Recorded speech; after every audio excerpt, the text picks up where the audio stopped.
மிக மிக முக்கியமான ஒரு காலகட்டத்தில் நாம் இருக்கிறோம்.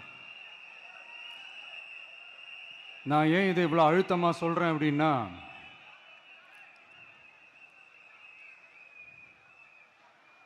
ஏதோ அழுத்தம் இருக்குமோன்னு நினைக்கிறீங்களோ?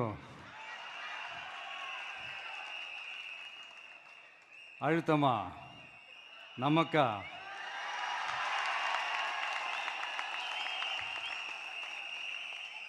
இந்த அழுத்தத்துக்கெல்லாம் அடங்கி போற ஆளா இந்த ஆளு?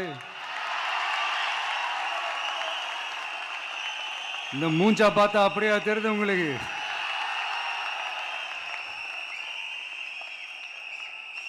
அதனால அப்படியெல்லாம் நடக்காது.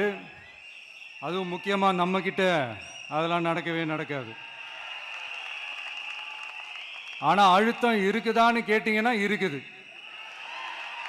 அது நான் இல்லைன்னு சொல்ல வரல. நமக்கு இல்லை, மக்களுக்கு.